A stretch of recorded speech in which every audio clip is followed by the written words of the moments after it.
Hello, this is Rachel Babin from Oncology News Australia. Welcome to a special interview with Craig Underhill and Professor Fran Boyle. This is the full extended version of the interview included in shorter form in episode 10 of the Oncology Journal Club. Fran Boyle is a medical oncologist at North Sydney's Mater Hospital, where she is director of the Patricia Ritchie Centre for Cancer Care and Research. She's also director of the Pam McLean Centre at the Sydney Medical School. Today, Fran and Craig discuss ways to manage burnout. It's an honest and practical look at oncoburnout, corona anxiety, Zoom cognitive load, and the multitasking myth. For the latest oncology news and podcast updates, subscribe to the Oncology newsletter. You'll see a link on the top of oncologynews.com.au. This is Rachel Babin, and this is the Oncology Podcast. So it's a great pleasure to welcome friend, colleague Fran Boyle, Professor Fran Boyle, who's a medical oncologist at North Sydney's Mater Hospital, also director of the Patricia Ritchie Centre for Cancer Care and Research and the Pam McLean Centre in Sydney Medical School. Fran has a particular interest in burnout and its relationship to empathy, teamwork, and communication. So, Fran, thanks so much again for taking the time to come onto the podcast, and congratulations also for being the president-elect of COSA. Thanks, Craig. Welcome again, and tell us a little bit about what do we know and what do we don't know at the moment about the issue of burnout, in particular in oncology. Well, thanks for allowing me to talk about this subject, and I say this is someone who's had and recovered from burnout several times over the time of my working life. So this is a little bit of, true confessions here. And so it has been in my mind to think about it, read about it, and do some research in this area. And also to follow some really great new Australian research being done by the Black Dog Institute, who have put an ad in the newspaper and they said, please contact us if you're burnt out. So it's very open. They interviewed thousands of people and they aimed to come up with some ideas about work-related mental health issues. So burnout now has an ICD-9 code. It's work-related stress that's not managed well and hence has an impact on the individual and is different from straight-up anxiety or depression. So they've done, because they're psychiatrists, obviously a lot of work to try and separate out the straight-up mental health issues from burnout. And they've tagged some of the things that we've known about for a long time from Maslach's research, that physical and mental exhaustion are a feature of burnout. And Maslach talks a lot about emotional exhaustion, but it's clear that physical and mental exhaustion are part of this as well. And that also there is difficulty relaxing, worry and anxiety, and that leads to reduced productivity. So instead of that worry causing better productivity, there's a U-shaped curve where, extra work actually gets you less productivity rather than more because of impaired cognition. So memory and concentration problems happen, and there's a loss of empathy. And empathy, of course, is not just important with patients, but it's important with staff and teams that we work with, but also outside of work with our family. So there's this sort of spiral effect of the ripples going out. And so they've come up with a new burnout measure, which will be great to use in some of our research this year. But what they've also identified is that as well as issues with the systems that we work in, the stresses of COVID, the hospitals, the departments, resourcing, etc., there are some underlying personality traits that make people more susceptible. And guess what? They're exactly the ones that you would want to have in your oncologist. So perfectionism and reliability, Who doesn't want that in their oncologist or their oncology nurse? And yet those are things that actually make it more likely that under pressure we'll overwork rather than taking a week off like somebody else might. And so we kind of get trapped like a hamster on a wheel, trying to work harder but not getting anywhere. And then that's where the exhaustion sets in. Yeah.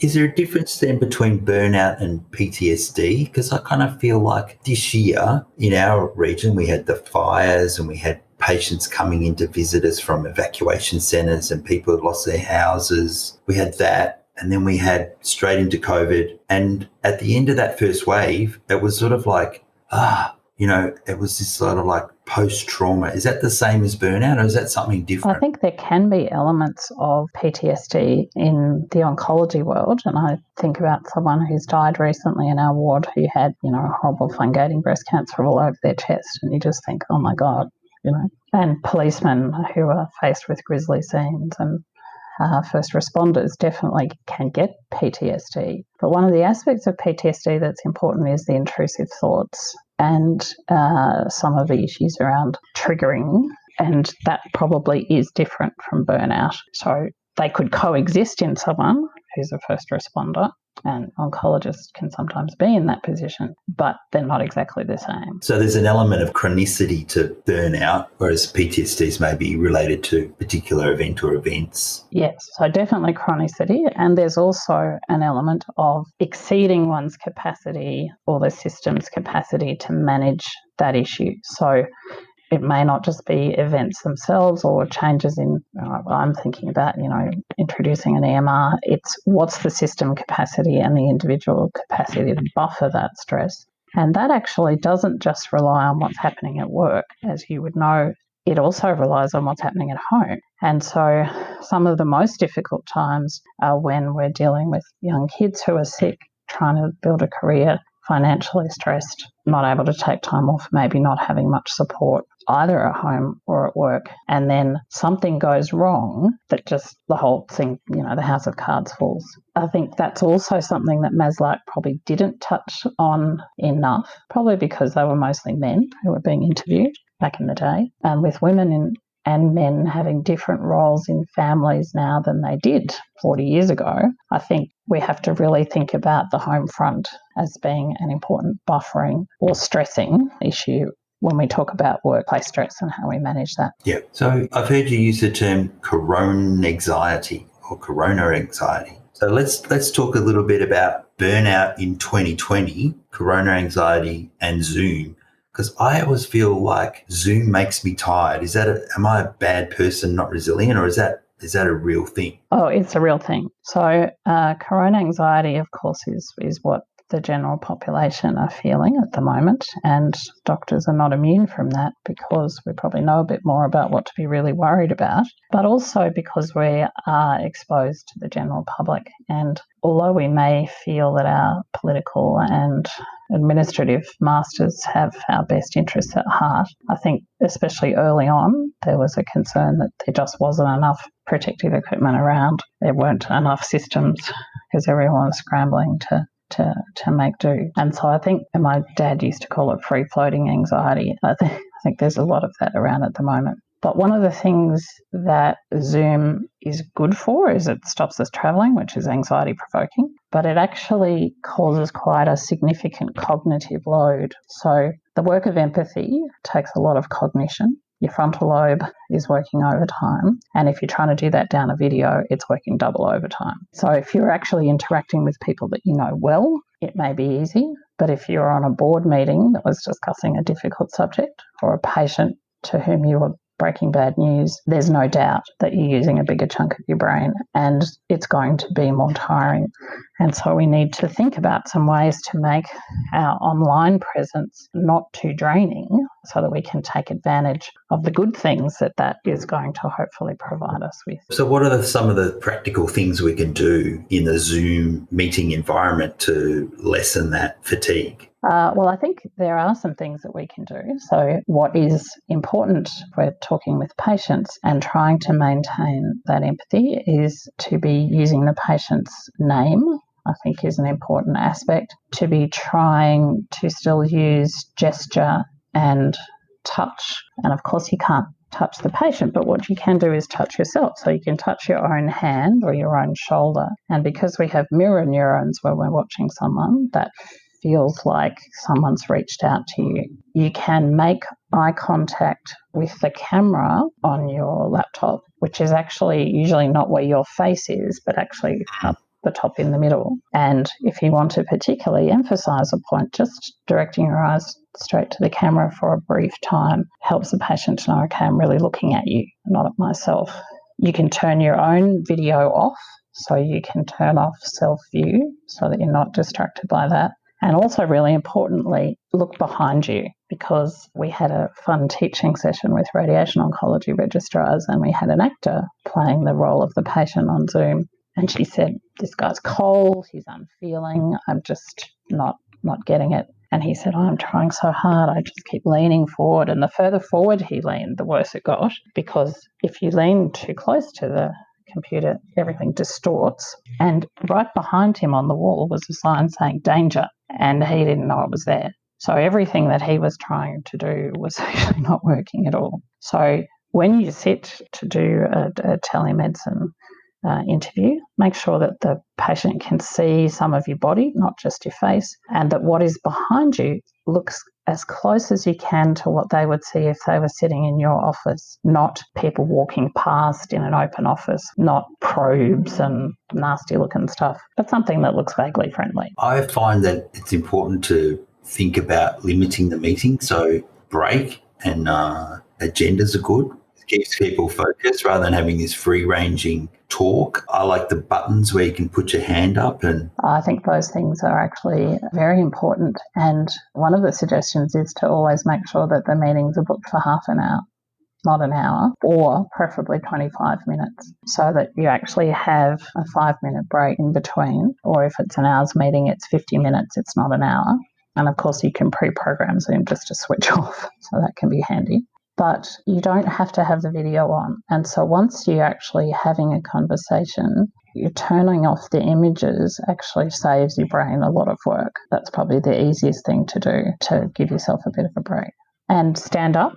Get yourself a stand-up desk. I've got my TheraBands attached to my stand-up desk, so I could do some exercise while I'm doing telemedicine from the office. And that just helps to avoid the prolonged sitting. That's not good for you. a lot of sitting. And I always go, oh, great, it's a Zoom meeting rather than a face-to-face. I can do some other stuff while I'm in the meeting. Oh no. No, Craig. No way, baby.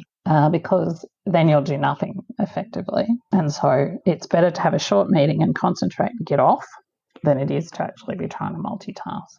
Yeah, so Eva was doing this really boring spiel on a paper sheet on the last episode, and I actually did some online shopping in the middle of the talk because I realised I hadn't done it for a special occasion. And then, of course, she asked me a question, and I was like, I didn't actually concentrate on anything she said, and I didn't get my online shopping done either. It's a sign of overachievement, isn't it? Let's just do a big long list of stuff we want to try and do and actually not do it very well. Oh, look, there's good evidence about that, Craig, and that the multitasking myth, which is that you can do more than one thing at a time effectively. I mean, okay, you might be able to walk and eat, but that's sort of where it stops.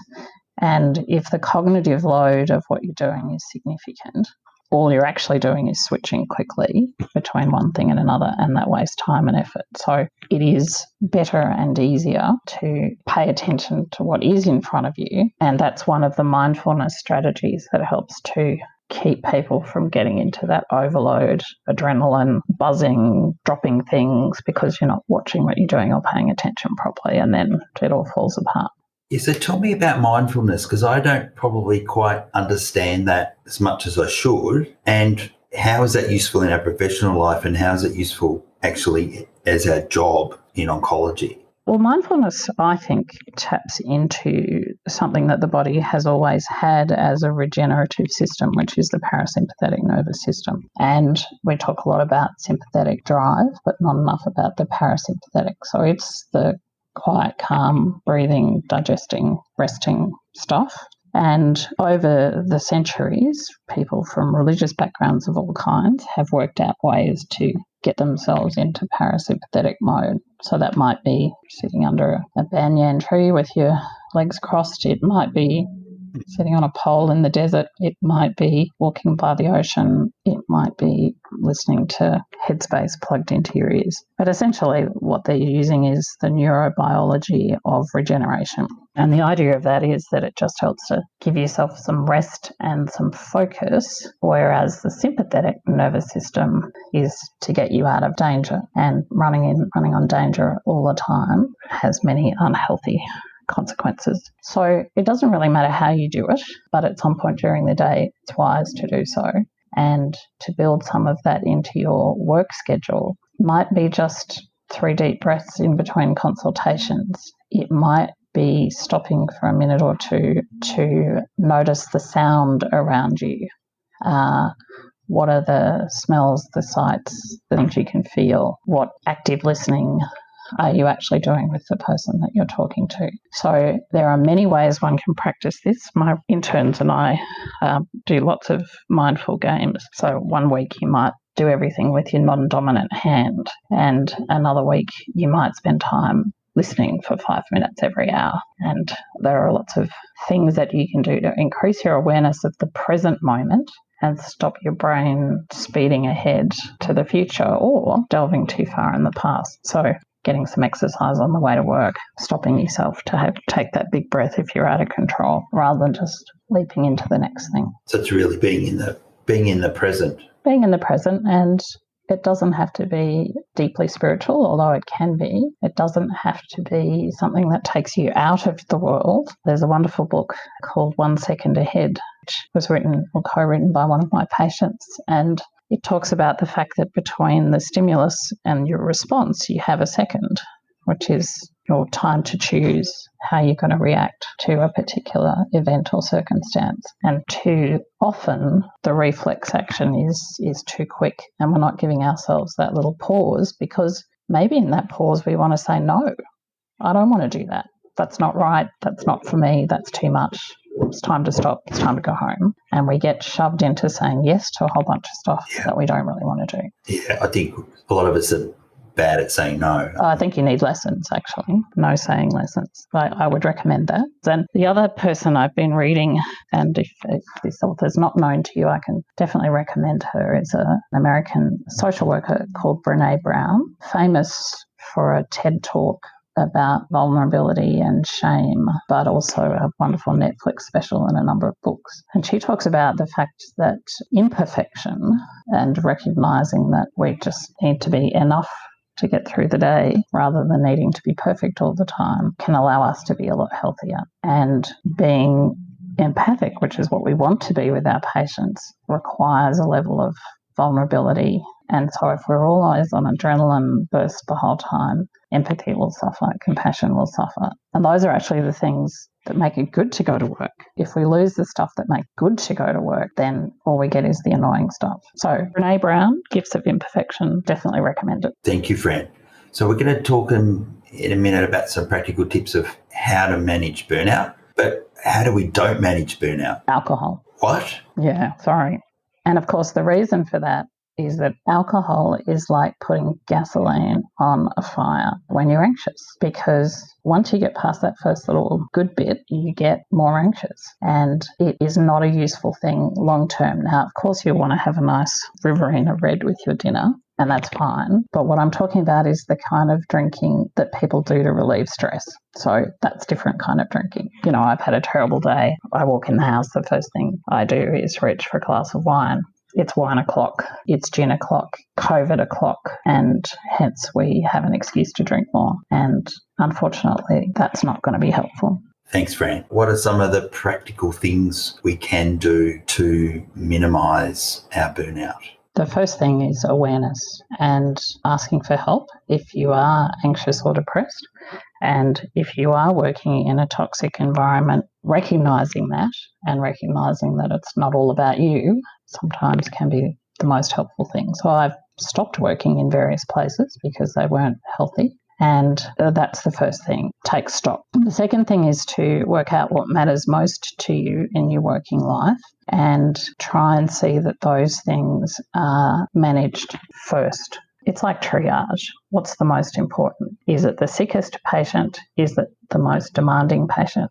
Is it the child who's sick at home? Is it the mortgage? Whatever. And try and focus on the things that are going to have the biggest impact. So don't get too distracted by all the little pebbles, if you like, that fill up your day. But also leaving space for that quiet time. So not filling up the entire day, so that A, there's time for stuff to go wrong, the unexpected, and B, there's time for your creativity and your exercise and so forth. So that idea of trying to conserve your energy for the things that are most important. Now, what that means is delegating. So requires better teamwork, requires the right kind of assistance around us, and we don't always have that. So finding good people to work with, again, can't recommend it highly enough. And that needs to be people you trust.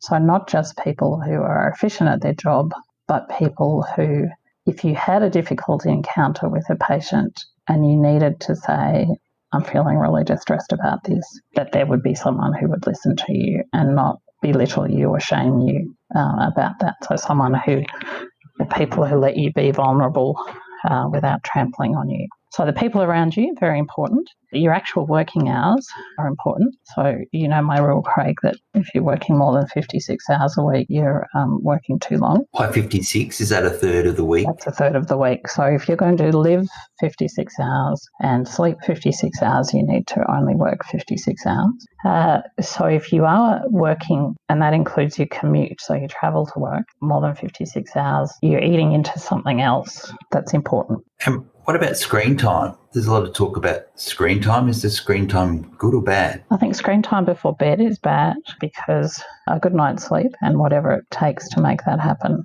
is really key, again, to energy conservation. So trying to clear your mind, write that couple of things on your to-do list for tomorrow, but put your devices down and then do some meditation or relaxation as you go off to sleep will generally help better.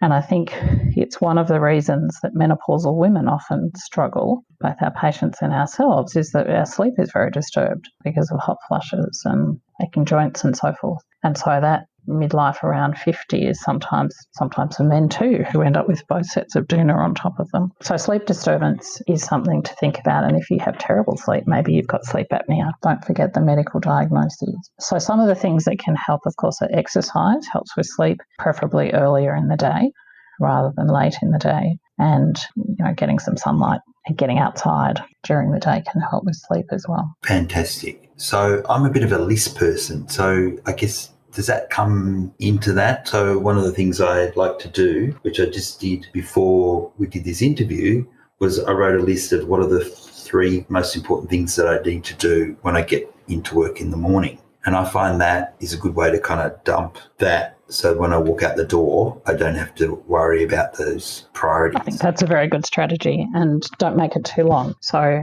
3 big things for tomorrow, be they the sickest, the most important, the most urgent, and then leave that at work if you possibly can, rather than carrying it home. Now, we all work at home, so obviously that can be unrealistic, and it may be better when you've got young kids, of course, to get home and then do some reading later on. But trying to get to bed by 10 o'clock, not to be missing that pre-midnight sleep, can make a big difference. Wow. Okay. I'm a bit of a night owl, so that's something I need to do better. So, Fran, thank you so much. Is there anything else you want to add, or maybe we could list some resources for people to go to if they're after some more information and want to delve into some of these practicalities a bit more? We can certainly do that. And, there's some great books, and some of it comes from the organisational psychology literature. So it doesn't all have to be about medicine, like Brene Brown. There's a wonderful book by Stephen Covey called The 7 Habits of Effective People, which I find very useful. And if you need help with alcohol, wonderful Australian resource called Hello Sunday Morning on the net has just had a big increase in funding for its counsellors during COVID. As we know, that's an issue. Black Dog has some good resources. And speaking of black dogs, the thing I would strongly recommend to everyone is adopting a black greyhound. This was recommended to me by my pain psychologist after that last round of spinal surgery, was having trouble getting out of bed in the mornings. And he said, a black greyhound will get you out of bed because they kiss you. So tell me about that. Well, they kiss you because they're tall. And if you don't get out of bed, they eat your shoes. So they're a great incentive. A dog is definitely recommended. Man's best friend. Stress buster, definitely. Yeah. So I think this has been really a timely chat. This is not going to go away in a hurry, this sort of COVID era, and we're all learning to be resilient and adapt to a changing environment. For some people in certain parts of Australia, it's been more stressful than others, but it's almost the rules are changing almost on a daily basis. So I think it's really important that everyone needs to try and take care of themselves and take care of each other in what is going to be seen as a very stressful year. I agree with that. And if this is the excuse we need to take stock, stay home, get off the plane and just reassess what we need to keep ourselves healthy, then that would be a silver lining to come out of all this chaos. Never waste a good crisis. So that's right. Thank you so much, Fran. We'll put up that list of resources. It's been a fantastic half an hour. Thank you so much for coming on the podcast and for your time. And I look forward to seeing you again in person soon rather than down a camera on a Zoom call. And let's hope it is in Qantas pajamas going to ASCO sometime soon. Thanks, Craig. Take care. Thank you. You've been listening to the Oncology Podcast. If you enjoyed today's edition and would like to subscribe, head over to our website, oncologynews.com.au, and sign up to our newsletter. Thanks for listening.